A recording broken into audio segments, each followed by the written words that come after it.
that when you go to be intimate with a partner, you have practiced getting into this headspace before and during intimacy, which is a great place to be. Especially I hear a lot of women have a hard time, like, because there's so many loose ends. Oh, yeah. Yeah, constantly. You're listening to Get Your Marriage On, the fun and spicy podcast bringing you new tools and fresh ideas so that you can be the sexiest couple you know. Everyone, welcome to this episode of Get Your Marriage On. I'm delighted to have in the studio with me my guest, April Davis of the Vagina Blog. Yes. And April, we've got kind of a lot of connections. Yes. We lived in the same area in Idaho. Yes. The same neighborhood. Same street, wasn't it? Just the next. I was in the next. Oh, you were in I was on Lowell. And yeah, you were on Courtney. Yeah. And you were also present for my son's birth. Yes. Because you assist the midwife. Mm-hmm. That was really cool to make that connection. Yeah. And you also happen to live in the same town as me. It worked out. So it's really cool. Thank you for coming here. I'm so glad to be here. And it's fun to be in person. Yeah. And I love the work you're doing. And I want to just ask, like, have you always been a fan of your vagina? I mean, as much as anyone can, but it's definitely, it's a process, right? Of like growing and learning and developing and all of that. Gotcha. So tell me more about that, because it's inspiring to hear stories of individuals who've taken the courage and those steps to really learn to embrace their own sexuality, especially in our culture and wider Christian area too, where there's a lot of conservatism. There's a lot of anxiety about sexuality, especially going into marriage and whatever. Yeah. So what's your story like? Did you experience any of that? And how did you like grow through that? I think it's really funny because people assume that because I'm the Vagina Blog and because of what I'm doing, and I'm sure they assume this about you too, that we were raised in extremely progressive households that talked about this stuff all the time. And the reality is I was raised in an extremely conservative household. This wasn't talked about ever. I was very fortunate to at least get like the sex talk as a sixth grader. And I remember, I think one of the most key elements to me having a healthy sexuality is that I was sitting with my mom. I'd just been given the whole spiel about everything, intercourse, what it looked like, how it worked. And my mom, I was like, okay, so you like this? And she was like, yeah. I mean, we didn't really go into any sort of depth past that, but to hear that she liked doing this, I think planted that seed of like, sex is pleasurable for women. Because if I hadn't had that, and then also it had such a closed, no information, I don't know. I think that was really key for me. My mom also, every summer, we went to the library once a week, and we checked out a whole bag full of books to read. And as we got older and older, we still went through like my teenagehood and everything. And so I read the entire library on human sexuality, like all sorts of stuff. I was just completely fascinated with a lot of that stuff. And also with like human anatomy and the female body in general. It's always been a natural curiosity. And so I learned a lot. So my foundations were really good beyond what I was getting maybe culturally, which is that, sex is bad, you'll get gonorrhea and die, don't get pregnant, it's the worst thing that could ever happen to you, like just kind of those messages that we get living in a conservative culture, right? So, and I was really lucky too. I feel like I had other adult women in my life who had positive, like healthy, happy sexual relationships. And so I think seeing that example and all of that was really good for me. And so anyway, I went on to do emergency medicine, and that was my first introduction to anything childbirth. My mom has never had a baby. We're all adopted in my house. And so I'd never seen my mom even be pregnant. She's never been pregnant. She's never breastfed. She's never done any of that. So I think that fed the natural curiosity. And so my first intro to anything childbirth was as an EMT. And with that, it's very like, you have to just run with whatever's happening because you're on an ambulance, and you're just, and the nurse that we had come train us in my EMT basic class was so funny. She's like, I'm from the East Coast. And on the East Coast, we don't get epidurals like you West Coast women do. And it was very like, oh, I am so tough. Like, I'm not going to get an epidural. I'm a big, tough woman. Like, I had 18-year-old. I was 18, right? So anyway, but it planted this seed of like, I want to know more about childbirth. this is very interesting to me, and I want to know more about this. And the great thing too, with my first introduction being that like you just have to, of course I ended up in home birth. Doesn't that make so much sense now? Yeah, it does. And so I went on to work for Cindy Johnson, who's a nurse midwife, as her birth assistant, and have my own children. And like my first baby, I read everything I could get my hands on. My second baby, I read even more of everything I could get my hands on because I had a better direction for how I wanted things to go. And working for Cindy was incredible. But working in childbirth really, it's funny because you wouldn't think it'd be linked to sexuality, but it is. It very, very much is, because you start to see how incredible women are and people that have babies are, and like the work that they do to bring these children into the world. You see everyone in a new light with a new respect, and like it's so powerful. And it affects sexuality as well, because when you have that confidence, when you've been through that experience, when you've watched other people go through it, why wouldn't women deserve pleasure and happiness in their sexuality and this happy sexual existence, right? So yeah, I mean, it's been a gradual progression. And I'm so grateful in my own life too. I got married at 20. Both my husband and I had never fully had intercourse before. And so it was really interesting to experiment with him. I'm so grateful because he was extremely open-minded and very, very interested in both of us experiencing a lot of pleasure in our sex life. And so we really went in like, okay, let's just figure out all the things, you know? And it was so fun, like going in curious, looking to see what was working and having no preconceived, like we just kind of were like, we don't know what we're doing, so I guess we'll just figure this out. We had such a fun time and still do. Still do, I hope. Yeah, playing around and figuring stuff out. And so, yeah, and I love Emily Nagoski, the book Come As You Are. Me too. I like that book a lot. It's such a good, and she talks so much about curiosity, going in curious, getting rid of any expectations, getting rid of preconceived notions, going in and just being like, let's just chase pleasure. Let's just see where this goes. And we did that without even knowing that that's really the best way to go. So much of the time you go into it with like some high expectation. Oh yeah. And our expectations kind of get in the way, wouldn't you say? Mm-hmm. And if your expectations are like, or goals, and if they're unrealistic expectations, that really gets in the way of having a really good sexual experience. And maybe one or two encounters is probably not going to make that big of a difference. But it's like, if it's repeated over and over, then you start to learn to avoid sex, and that's not very healthy either. Yeah. No, the invasiveness, I mean, just pornography in general is so damaging because I feel like it sets up these unrealistic expectations. It also, it's not the place to go for sex ed. I'm just not a fan, and I don't see a place for it in my relationship. And so I don't know, but it's breaking my heart that we're seeing so many youth going there for their sex education and then being surprised when that's not at all No. what it's actually like when you're with a real partner that you're really in love with, that you're, invested And they're probably scratching that, what, you don't like this? Yeah. Exactly. No, that's not at all. Tell me more, what were like any like key experiences that you had where you're like, holy cow, this is really good, like that really opened your mind to like wanting to share this message of embracing your sexuality with other people? Or maybe a key moment, like you talked about the books you read and your work as an EMT and childbirth, but what was like the aha that I can have pleasure for me? I think, my message, it's pleasure's part of it, right? Pleasure's a big part of the Vagina Blog, and teaching women to own that.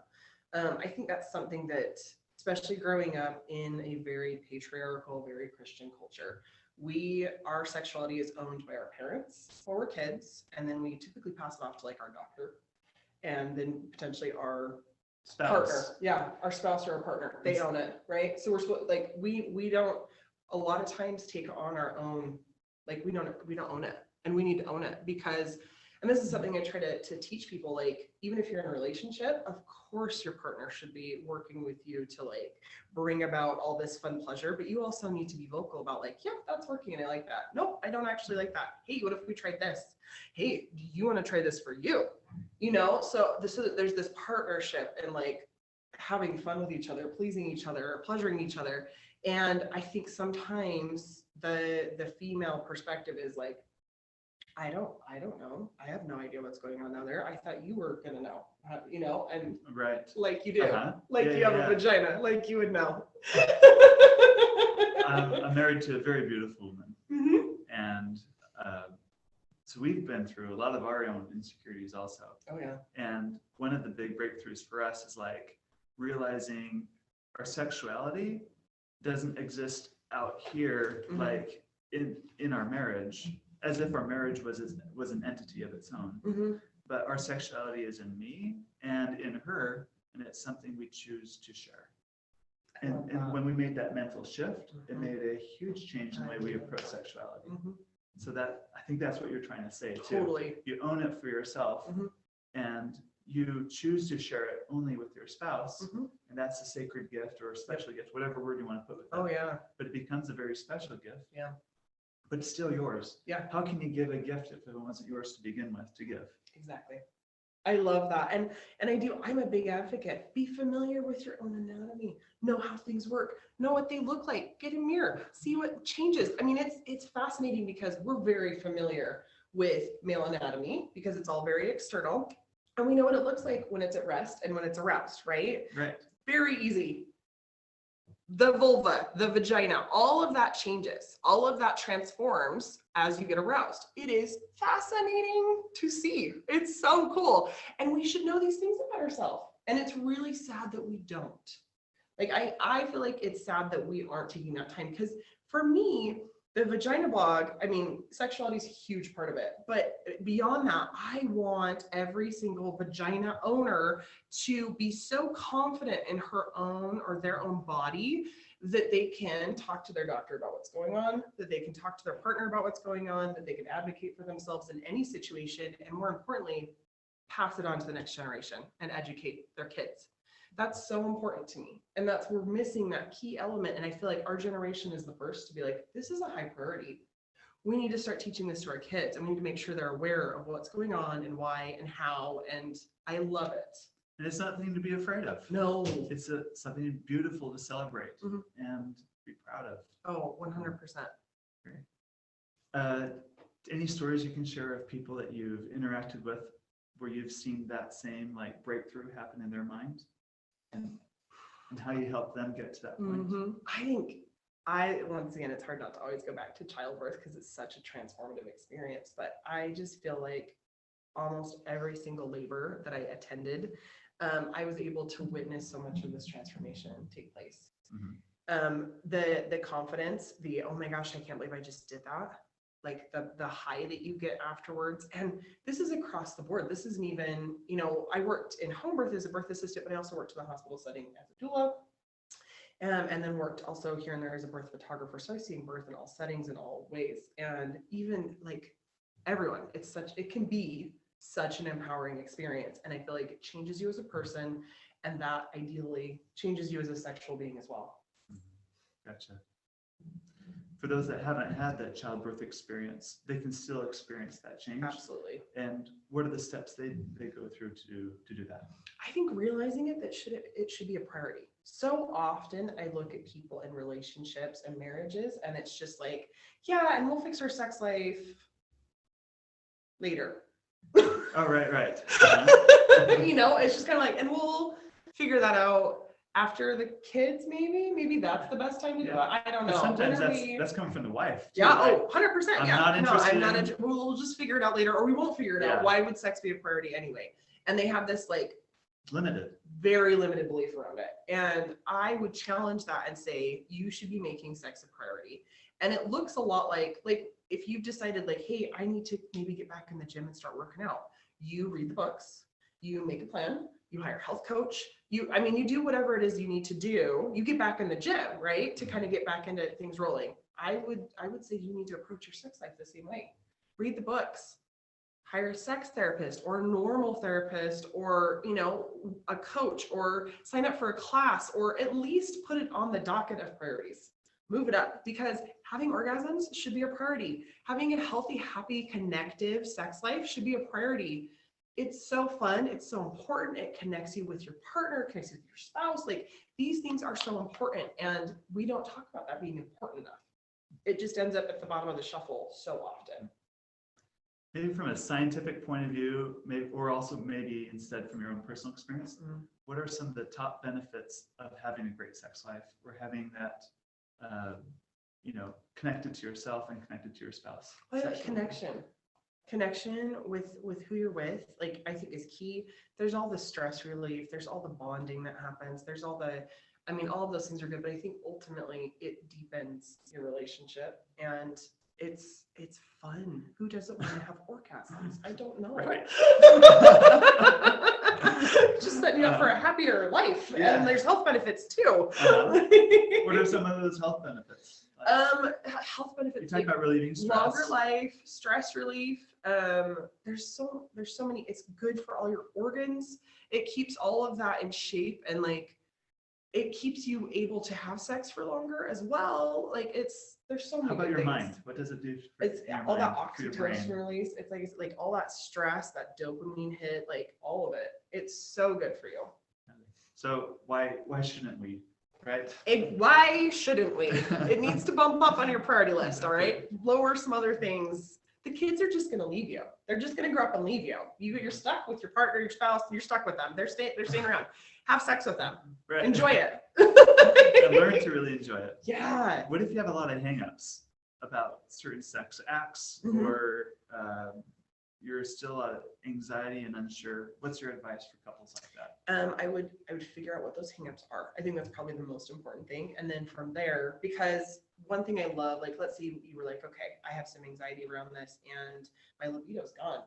If you hire a sex therapist, the first thing they're going to do is send you for a medical rule out, which you could also go do yourself. Go in, get a medical rule out, do a hormone panel, see what's going on with your body, make sure your libido isn't a medical reason. If it is medical, fix it, right? There's a lot of medications right now. But generally, medical is usually it's the minority percentage. Often. Right? I don't know if I would say minority. I know so many people are on SSRIs right now. Yeah, right, sure. And so that interferes. Big time. That can interfere. If you're going through all the hormones of all the things that the female body goes through the process of having children, that's a roller coaster to be on, right? Yeah. And so there's all of that as well. There's medications that can affect libido, and then there's PCOS, there's endometriosis, there's just a long list of. And you have to think, like, PCOS is 1 in 10 that can mess up your hormones. I don't know what PCOS is. It's polycystic ovarian syndrome. And that's pretty common. Endometriosis is also, I think, 1 in 10, and that's when they have lesions on the uterus, which can cause a lot of pain and affect sex life. And so some of these they're fairly common. If you're dealing with one of those and it's being left untreated, it's going to affect your sex life most likely. And then, like I said, SSRIs are really common right now. And I've talked to people who are like, yeah, I went and talked to my doctor. We just switched my meds. They worked just as well. And then I got my libido back, or my ability to orgasm back, So it's, for those that don't know, SSRI is it's a very common depression, form of antidepressant. Any of the antidepressants, anti-anxieties kind of fit into there. And then there's other meds that can have these types of side effects. And it may look like realizing that, okay, that's just going to be part of my life. How can I work around that to still build out like a happy, healthy sex life, right? So you rule out the medical side. Rule outs first. Okay. Second, then we start looking into, do we need to go to a therapist? Do we have underlying issues in our marriage or relationship that are causing some of this anxiety? Is it just me? Do I need to work on myself? Do I need to get out of my own head and work on my own anxiety? Do I need to recover from a traumatic event, from an eating disorder, so figure out where and how to get your head on. And then maybe it's taking classes. Maybe it's trying new things. Maybe it's getting a nanny for a weekend and leaving and just reconnecting and restarting. Conversations and communication through all of this is key. You can't move forward without a conversation. And it might look like, I'm such an advocate, go to lunch, get rid of the kids, go to lunch. Not 11 o'clock at night in bed is not the time to have a discussion about your sex life. Go to lunch. Say, hey, I'm breastfeeding right now. My libido is shot. What can we do? What's going to work for both of us? Can we mix it up? Can we do this? Can we try that? Can we do a little bit of this? Instead of like sex doesn't have to be intercourse. No. We get so wrapped up in like this, it's superiority if you have intercourse. It doesn't have to be intercourse. It can be mutual masturbation. It can be oral things. It can be toys. It can be, I mean, there's a whole universe. I read the book, She Comes First, earlier this year. It disproves the idea that intercourse is the best way to have sex. Yeah. It's not always the case. Well, it's an extremely patriarchal notion that, I mean, really, I'm studying Freud right now, and bless his heart. His pointy little head, right? But he's really the one that really tried to mainstream that, like, the patriarchal thing, right? Yeah, the idea that, like, you had to have intercourse and that was what the women needed. Yeah, good thing we've moved beyond Freud. It really is, though. And so that's the thing. Like, once you get past the idea of that being somehow the superior act, and I mean, it may be like my husband for so many years had high anxiety around intercourse because he was like, I just don't want to get you pregnant. I just can't. I can't do it. I don't want to get you pregnant. And it really stressed him out. So then it was like, okay, well, what can we do? What can we do that's not intercourse then? Let's do other stuff. Like, we can do other fun things. This works, you know? But if we never had that, and for the longest time, we didn't have that conversation. That was the problem.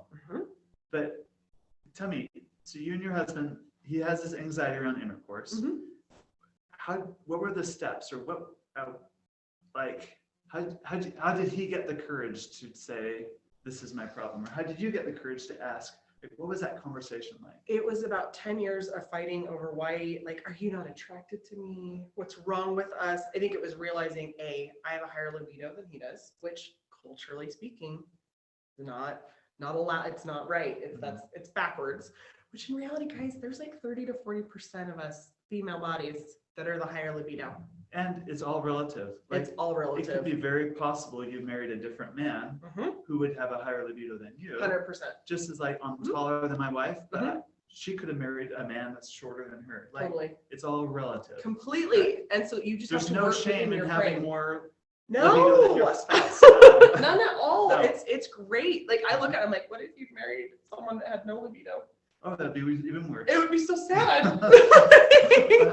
A very short person. There's no correlation between height and libido. There's not. But it's a good explaining example. It's a metaphor. But that's the thing. So it took a long time for, I think, him to piece together, I don't want to have intercourse with you because it could lead to pregnancy. But he had to work through that. 100%. It wasn't like you looked at him one day and said, I bet it's because I figured it out. No. Nope. He had to come to that conclusion. Yep. And then. So as a wife, did you have to, like, be actually compassionate, like, very. Give him space and, like, very love compassionate. him anyway? And the thing that I worked on, and I always advise this for people, is I was like, how can I make the yes so easy? How do I make the yes so easy? And it was like, okay, well, he's worried about pregnancy. Let's do stuff that doesn't lead to pregnancy. That makes the yes really easy, right? Let's also, when's his ideal time for having any sort of sexual activity? Well, he loves to do it this time of day. That's when I'm going to ask for it.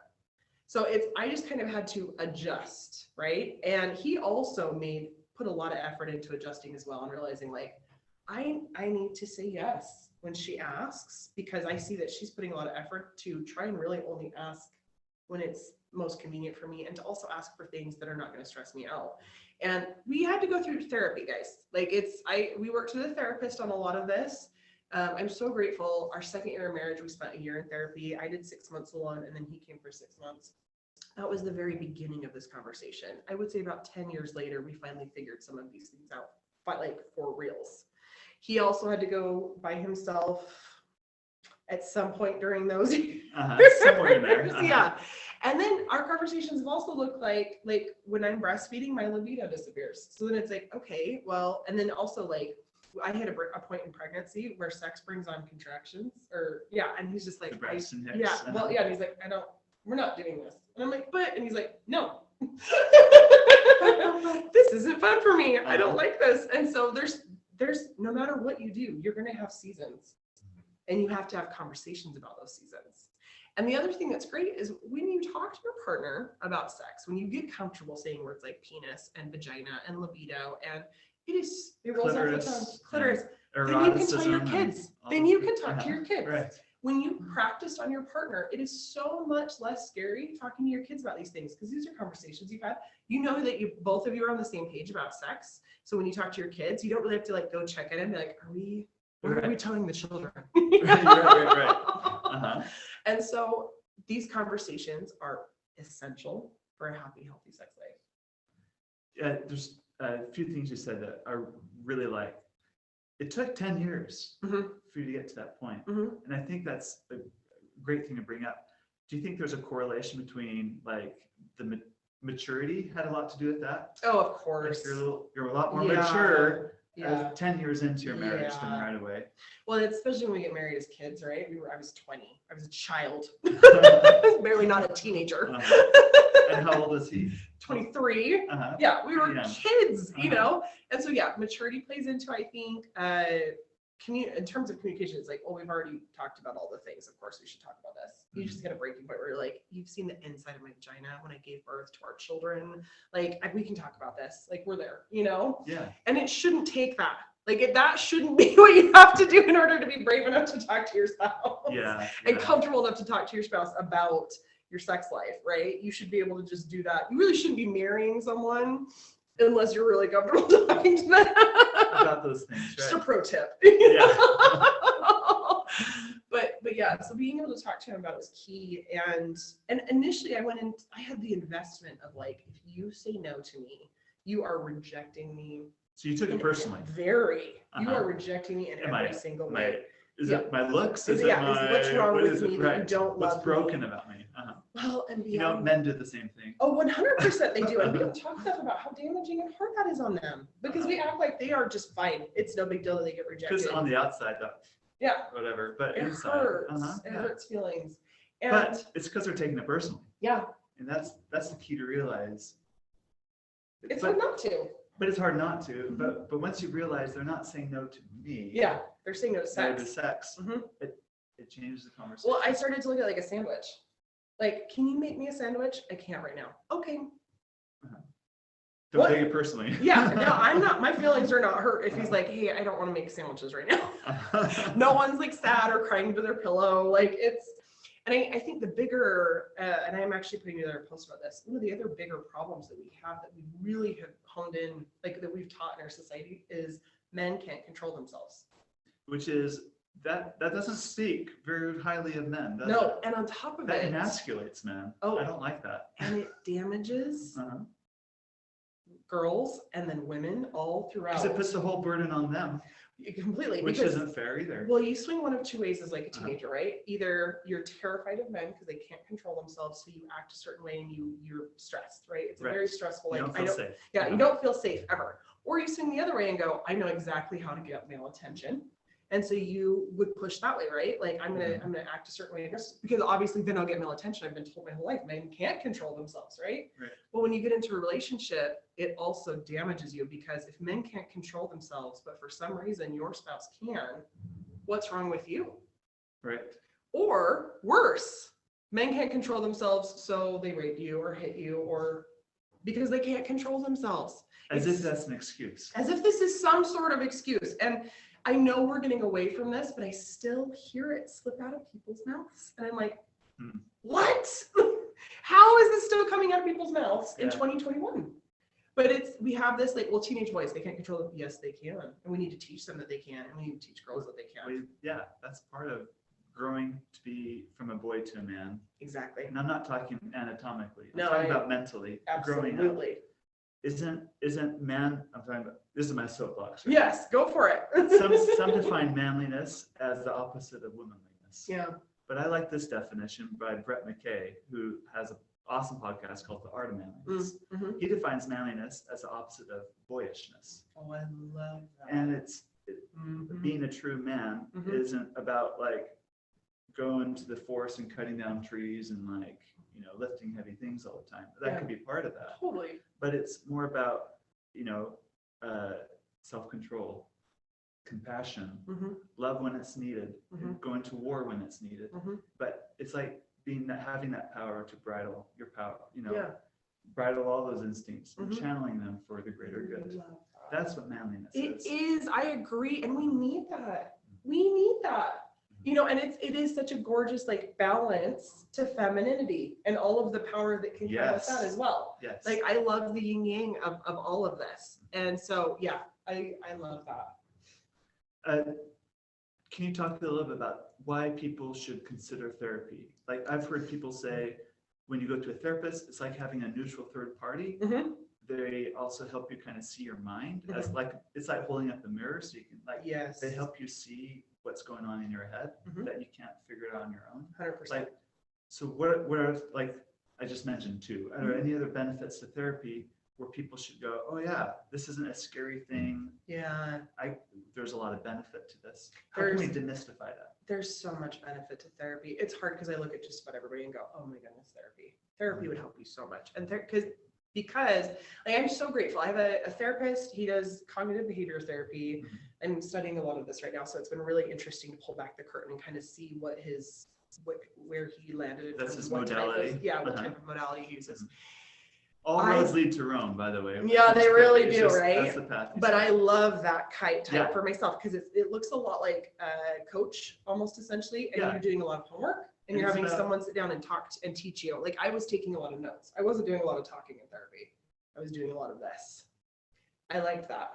I liked being taught. I liked being given tools and homework. I had to go home. I had to do certain things. I had to come back and report. And if I wasn't taking it seriously, I got fired as a patient. So I knew that like this was something that I had to do. And I love too. I've been in a relationship with my therapist for 16 years now. And so I did a year initially. I've gone back and done a stint here and a stint there, but he's very big on like, let's get you in, let's do a couple weeks, let's get you out. And if you need to stay longer, but like, he doesn't really want me doing therapy for the rest of my life, which I love. So he's ethical too. Very, extremely, because he doesn't see the point in, he's like, here, I've given you everything that you need to go fix your problem and fix your brain. So go do it.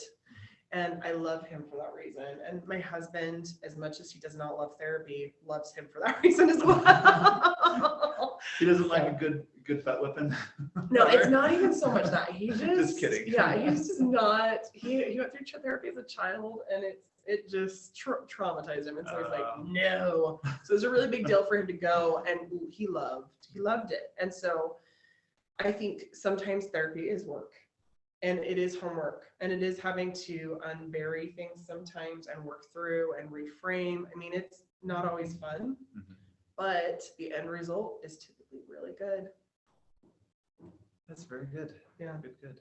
It's worth it. You know, it's going to the doctor and having all of the road rash, like all of the stuff removed out of the wound before we bandage it up. And if it's been starting to heal, maybe we take it out and we clean it out the right way. And then, you know, it's reopening wounds and fixing them. And I'm just grateful that I did. I love that we went early in our marriage too, because a lot of times when you have some of these really fundamental issues, you just keep adding bricks to your wall. And as that wall gets taller and taller and taller, you get more and more separated from your spouse, from your partner, and therapy gets harder because you have to take down every single one of those bricks. To get to the ones you had to correct, to get to the foundation. And so if you get in earlier, it's less of a wall to undo, right? That's good advice. Yeah. Great. Want to switch gears a bit. I love how on your blog and on your Instagram, you talk a lot about menstruation too. And taking the shame away from that and even celebrating that a bit. In this podcast, we'd like to talk a lot about marriage and intimacy and sex. Can we talk a little bit about periods and sex? Because I don't know of a better person to ask than you. Yes. So for some couples, when the wife is on her period, sex is absolutely no-go. For other couples, it's not a big deal.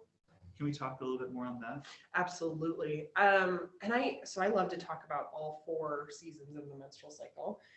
We have like our menstrual phase, right? And we go into our follicular and then ovulation and then luteal. And typically you're going to see your libido increase with your follicular phase and your ovulation. And even sometimes in the luteal phase before you go through that big crash, which is what we look at as like PMS. We lose all our hormones that week. It's kind of a rough week. Some people love having sex on their period and others don't. And there's nothing wrong with that. When I was younger, I loved it. The older I've gotten, the more I'm like, I don't want anything in there. I think I'm good. Thanks. Fine. So I think it's a conversation worth having. and revisiting as you age and as you have kids. Like, I feel like each one of my kids has made, like, I'm just that much more sensitive. I don't even love using internal period products all the time. And so it really depends on the person. It depends on the relationship. I'm also a big fan of just consent and respecting your partner. Absolutely. So like if your partner's squeamish about blood and you're like, I want to have sex, it's a no-go. Mm-hmm. Find something else that's connecting and pleasurable. Totally. And it doesn't have to always be sex. No, it's, and on top of it, like masturbation's an option. That's something you can do with your partner, alone. Like, because orgasms are definitely great for cramps. Like, there's no question about that. But just it's a discussion. It's a discussion to have. It's once again, communicate with your partner. Like, talk to them. Like, are you comfortable with this? Are you comfortable with that? I'm comfortable with this. Like, talk to them about it. Work through it. Good. Mm-hmm. How about on any advice on the husband side that like really does not look forward to Shark Week? Oh, see, here's what I have found. I'm a huge fan of people getting to know their menstrual cycle for themselves and realizing the strengths and the weaknesses that come with each one of those seasons, right? Also huge fan of their partners and their husbands getting to know those as well. I did a whole podcast episode about that with what's it called? It's like the betrayed, the addicted, and the therapist or something. Oh yeah. Okay. What's that podcast? Anyway, we did the whole episode is just specifically about I know the podcast this. you're talking about. Yes. And it was really interesting because two of the people interviewing me were guys, and they were just sitting there just the whole time like, this is so crazy. What? They had just no idea about the menstrual cycle. About what the menstrual cycle is. Yeah. And really? all of the strengths that come with it, all the weaknesses that come with it. Because like your follicular phase, you're getting your energy back. This is when you want to tackle projects. This is also when you start to see your libido return. Ovulation, you're gonna have the highest libido. It's the peak, yeah. Exactly. And I do think that there's something really comforting for both parties when you can say, you know what, I don't super feel like it right now, but in a week I will. Yeah. My libido is going to come back in a week. Because so it does. Just I can chill. just trust it. Yeah, I can just trust that we're not broken. I'm not broken. It's just it's not a good week for it. So give me 5 days and I'll get back to you and it'll be great. What you're saying reminds me, when I was young, I lived in Hawaii and I loved to surf. And you don't take every wave. Yeah. You wait for the right wave. Yep. And then when the wave comes, you do everything you can to take it. Yep. And you ride that wave and enjoy it. So It's like this. Totally. It's going with the waves and enjoying that. Yeah. And you have to look at what's going to work. In my marriage, both my husband and I have said, I don't really care if you masturbate. Like, it's not really a big deal. I had a friend who was like, what if you walked in on your husband masturbating, like in the shower? And I was like, we've already had the conversation. I don't really care. I think I'd be like, what are we doing? How can I help? Right. Can I join you? That looks like fun. That looks like fun. But if you've had the conversation ahead of time, that's not alarming. It's just like, oh, like fun. What are we doing? And so I would say the same thing. Like, for some people, that's more of an easy task to take on while you're menstruating than full-on intercourse. So have that conversation and see if that's something you want to do. Something you can do mutually. And I tell people too, if you have weeks where your libido's lower, there's nothing wrong with doing hand stuff while watching a movie. Right. No. Like, it doesn't have to be, it just doesn't always have to be intercourse every single time. No. Just make sure it's a Disney movie. Oh, totally.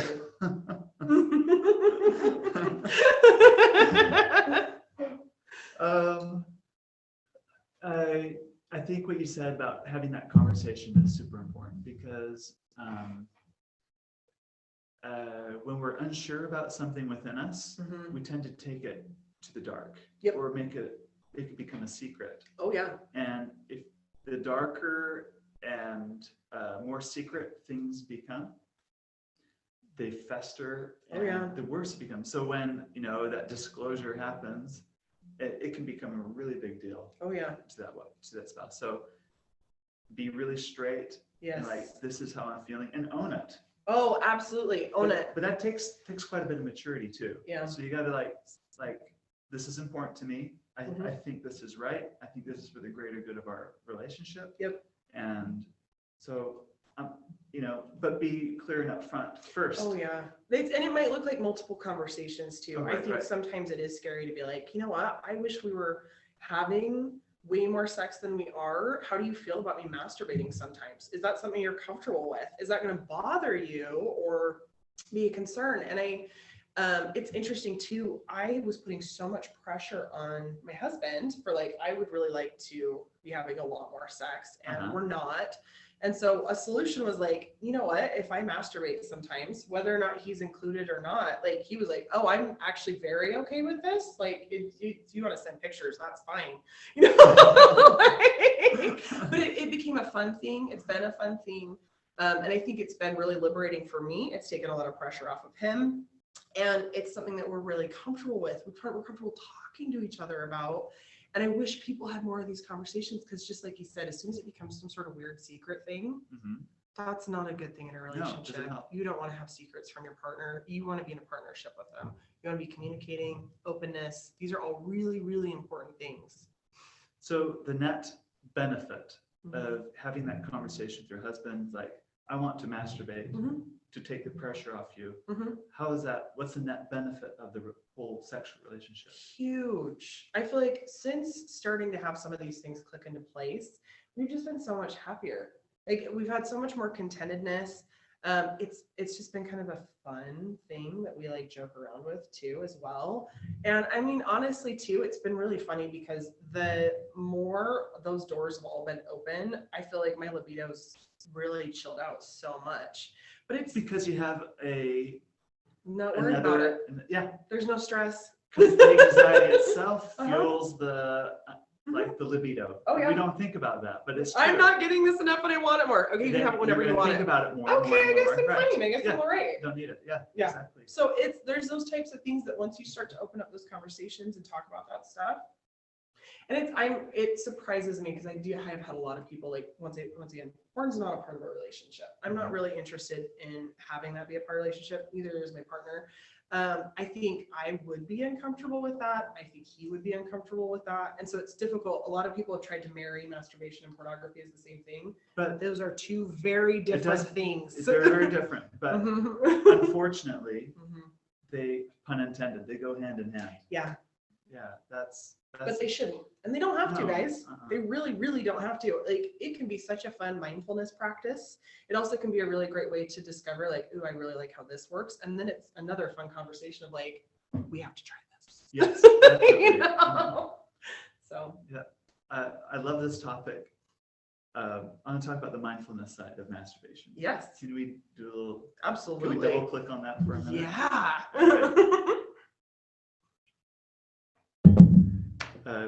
Take it away, April.